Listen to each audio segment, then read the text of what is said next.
Divesh Takar and welcome to my channel Engineering Yatra Nepal.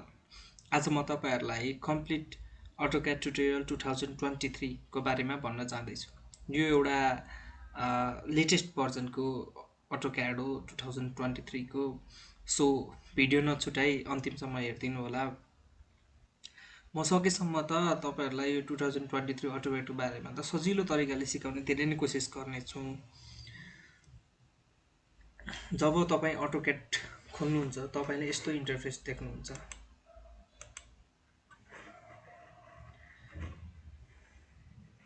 यो welcome screen देखिन्छ हैन, यो AutoCAD 2023 को भर्जनको हो। सो है अनि जहाँ यहाँ आउनुहुन्छ हामीले स्टार्ट गर्दा गेट स्टार्टबाट गर्ने स्टार्ट ड्रइङ देखिएको छ हैन। यहाँ स्टार्ट ड्रइङ भनेर देखिएको छ। अब तपाईले त्यो भन्दा पहिला हामीले यहाँ अरु कुराहरु पनि बुझौं हैन त। यो AutoCAD मा तपाईले यहाँबाट पनि ओपन गर्न मिल्छ हैन। यहाँबाट न्यूमा गएर न्यू गरेर पनि तपाईले नयाँ पेज खोल्न सक्नुहुन्छ। ओपनमा के हुन्छ भन्दाखेरि तपाईले बनाएको हैन फाइलहरु के डकुमेन्टहरु छ भने त्यसलाई हामी त्यहाँबाट इन्सर्ट गर्न सक्छौं हैन। अब रिसेन्ट भयो हैन अटो डेस्क डकुमेन्टहरु भयो, लर्निङ भयो हैन, थुप्रै कुराहरु छ। अनि तपाईले यहाँ यो जुन देखिरहनु भएको छ नि यहाँ, यो भनेको मैले पहिला गरेको हैन। अब त्यो रिसेन्टमा आइरहेको छ। अब यहाँबाट पनि मैले क्लिक गरेर मैले त्यो पहिला गरेको चीजहरु चाहिँ एडिट गर्न सक्छु। अब यो यही भइहाल्यो हैन। अब जाउँ हामी स्टार्ट गरौँ। ओके, अब यहाँ मेन कुरा भनेको यहाँ छ हैन। यस्तो देखिन्छ हैन। यहाँ भित्र आइसकेपछि हामीले यस्तो इन्टरफेस देख्छौं हैन। अब त्यो भन्दा सुरुमा पनि हामीले बुझ्नुपर्ने कुरा के हो भने इन्टरफेस यहाँ जति पनि छ नि टुल्सहरु देखिएको छ नि, त्यो कहाँ के कामको लागि युज हुन्छ भनेर त्यो कुराहरु बुझ्नुपर्छ हैन। तर त्यो भन्दा पहिला यदि तपाई नयाँ हुनुहुन्छ हैन, केही कुरा सिक्छु भनेर हैन मेरो भिडियो हेर्न आउनु भएको छ भने हैन, तपाईले चाहिँ AutoCAD भनेको के हो हैन त्यो चाहिँ जान्नु पर्ने सुरु जरुरी पर्छ। AutoCAD भनेको के हो पहिला यो कुरा चाहिँ हामीले बुझ्नु पर्ने जरुरी छ। AutoCAD AUTO auto CAD CAD. Auto means automatic. CAD means computer aided designing.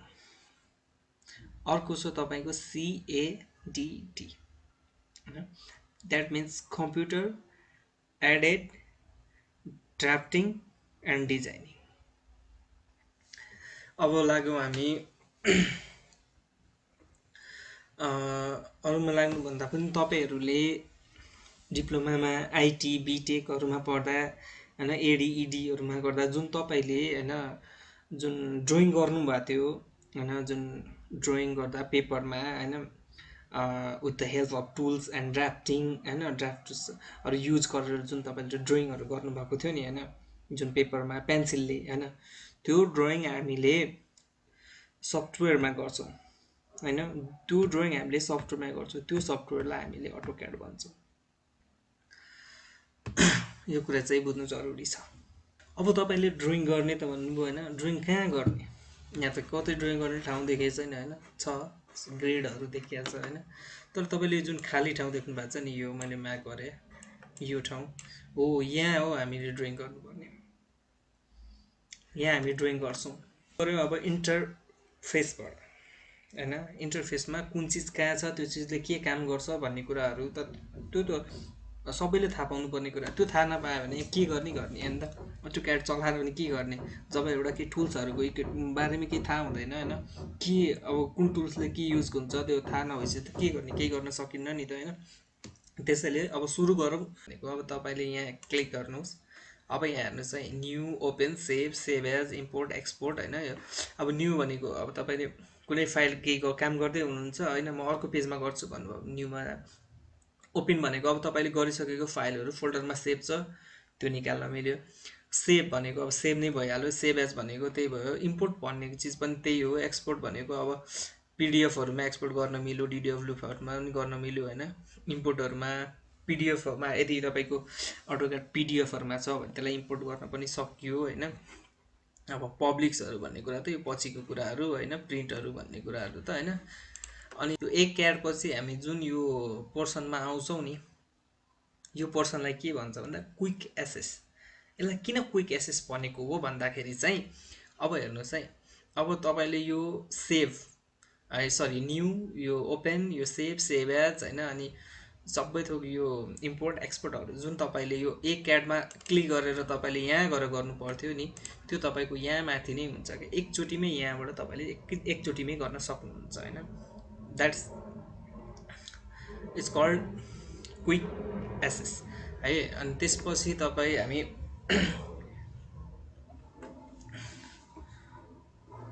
त्यसपछि हामी यहाँ आउँछौँ। यो भनेको चाहिँ तपाईँको ड्राफ्टिङहरू हो भइहाल्यो। अनि यहाँ यो पोर्सन सरी हामी यहाँ आउँछौँ, यो अटोडेस्क यो क्याड 2023 होइन। यो भनेको चाहिँ तपाईँको टाइटल बार, यसलाई टाइटल बार भनिन्छ होइन। किन यसलाई टाइटल बार भनेको भन्दाखेरि तपाईँले कुन भर्जनको एप युज गर्दै हुनुहुन्छ होइन। अनि तपाईँको ड्रइङ 1 लेखेको छ, तपाईँ ड्रइङको टाइटलहरू अब तपाईँले अब ड्रइङ मैले कुन ड्रइङ तपाईँले ड्रइङ 2मा होइन, तपाईँले ड्रइङ 2 खोल्नुभयो अनि तपाईँले बिर्सेर ड्रइङ 1 खोलेर त्यसमा गर्न थाल्नुभयो होइन, तपाईँले बिर्सिनुभयो भने होइन, यहाँ माथि हेर्दाखेरि मैले कुन फोटो पेज खोलेको छु भन्दाखेरि त्यो यहाँबाट चाहिँ देखिन्छ। अनि अब आउँ हामी यतातिर लेयर, यो लेयरहरू जुन देखिरहनु भएको छ होइन, यसमा कलरहरू, एमएमहरू, साइजहरू छ। यो भनेको तपाईँले होइन लाइनहरू केही ड्र गर्नुभयो भने होइन, अनि यो लेयरहरू चुज गरेर त्यसलाई लकहरू गर्न सकिन्छ, यो कलरहरू लाउन सकिन्छ होइन। त्यसपछि हामी अब यता सामान्य कुराहरू चाहिँ पछि गर्दै गएपछि बुझिन्छ होइन। अब हामी यहाँ आउँदाखेरि सुरुमा तपाईँले यो जुन यो देखिरहनु भएको छ नि हो, यसलाई के भन्छ भन्दाखेरि भ्यू पोर्ट भन्छ, जहाँ हामीले काम गर्छौँ। यसलाई भ्यू पोर्ट होइन, हामीले ड्रइङ सिट अथवा ड्रइङ एरिया पनि भन्छौँ होइन, तर टेक्निकली भन्नु पर्दाखेरि यो चाहिँ भ्यू पोर्ट हो। सो हाम्रो जे जति ड्रइङ हुन्छ हाम्रो यही यो एरियाभित्र नै हामीले गर्छौँ। यो जुम आउट जुम इन सबै हुन्छ होइन। त्यो यसको चाहिँ म नेक्स्ट उसमा भिडियो बनाउँछु। आज चाहिँ जस्ट यो कुराहरू चाहिँ बुझिराखौँ। त्यसपछि जस्ट अब इक्जाम्पलको लागि होइन, अब हेरौँ न, यहाँ लाइन एउटा लिएर होइन, ओके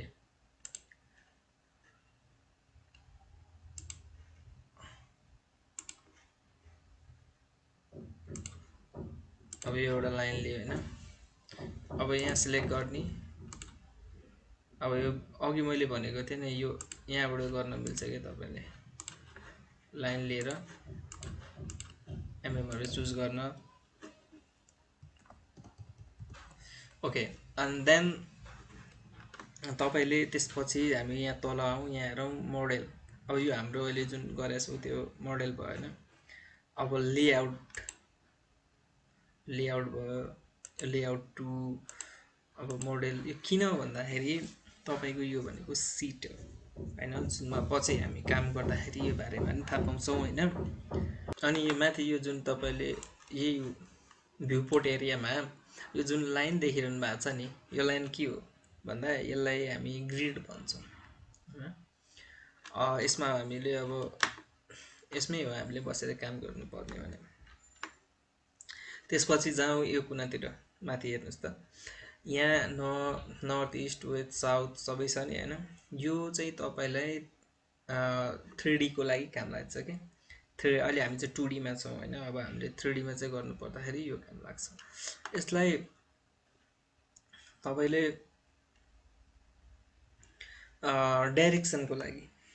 डिरेक्सनको लागि युज गर्न सकिन्छ होइन। अब जस्ट एउटा मैले कुनै ओके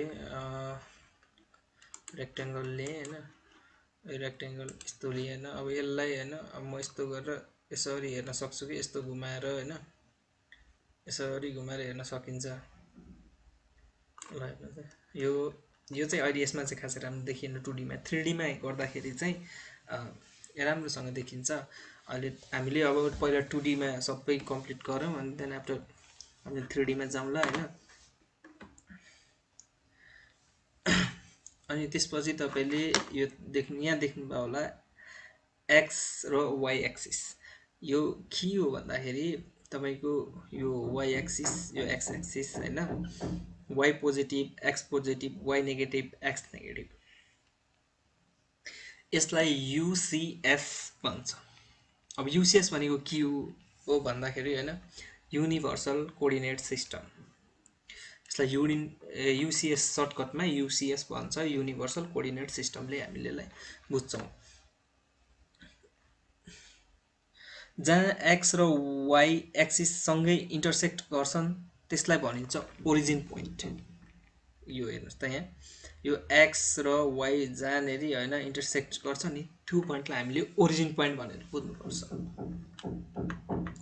अब तल जाउँ यो कमान्ड लाइनतिर होइन, यो कमान्ड हो।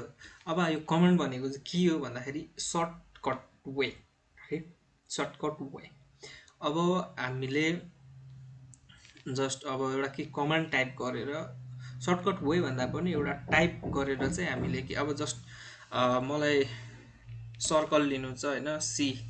अब यहाँ सर्कल आयो, अब मैले सर्कल बनाउँछु होइन, हो यही हो कि। अब यु गरौँ होइन, अन्डु। अब मैले बनाएको सर्कल यहाँबाट हटाउन, सरी।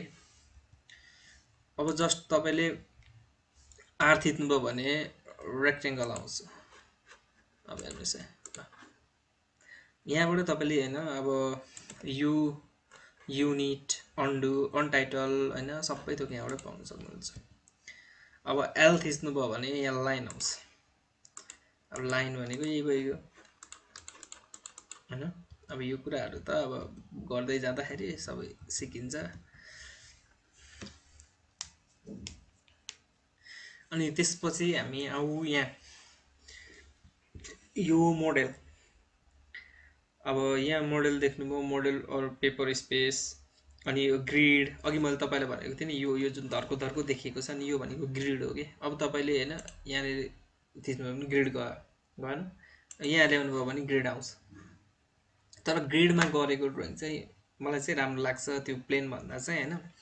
अनि यो भयो तपाईँको अर्थो मोडहरू होइन, स्ट्रेट राख्ने लाइन, स्ट्रेट नहुने होइन, अब तिनीहरू हुन्छ। क्रसरहरू, ड्राफ्ट, आइसोमेट्रिक ड्राफ्टिङ होइन, स्न्यापिङ, स्न्याप क्रसर। अब योहरू एनिमेसन अब्जेक्टहरू, यिनीहरू सबै पछि त्यो गर्दै जाँदाखेरि चाहिँ हामीले सिक्छौँ। अहिले जुन मैले यो लाइनको कुराहरू गरेँ नि, यो लाइनलाई हामीले भन्नुपर्दाखेरि स्ट्याचु बार भन्छौँ होइन। अब हामीले खासै कुराहरू त केही गर्नु छैन, यो साइडमा पनि मुभको अप्सनहरू योहरू छ होइन।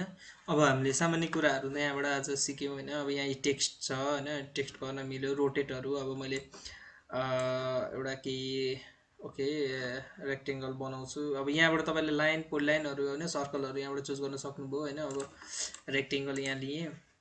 अब मुभ, अब मुभ गर्नु पर्दाखेरि तपाईँले यो अब्जेक्टलाई सिलेक्ट गर्ने होइन, देन मुभ गर्नुपर्छ हामीले। हेर्नुहोस् ल, मुभ भयो होइन। अब रोटेट गर्दा यो अब्जेक्ट कपी गर्ने अनि यहाँबाट रोटेट गर्ने, ल रोटेट पनि भयो होइन। अब मिरर भनेको तपाईँको यो अब्जेक्ट सिलेक्ट गर्ने, दुईवटा बनाउने, ल दुईवटा भयो। हो यो तपाईँहरूलाई यो अहिले पछि त्यो गर्दै जाँदाखेरि सिकिन्छ।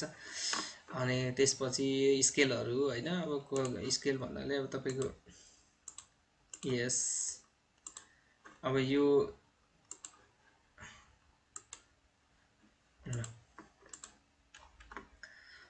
स्केलहरू भइहाल्यो होइन। अब तपाईँले अरू भन्दा नि अब डाइमेन्सनहरू दिनु पर्दाखेरि यहाँबाट यहाँको डाइमेन्सन कति छ भनेर हेर्नलाई यहाँ थिच्ने, अनि यहाँनिर ठ्याक्कै यो कति मिटरको छ कति होइन, त्यो सबै फिटहरू सबै देखिन्छ होइन। त्यो नेक्स्ट भिडियोमा चाहिँ बनाउनुला होइन। Okay guys, this much for today, keep supporting, love you all, by.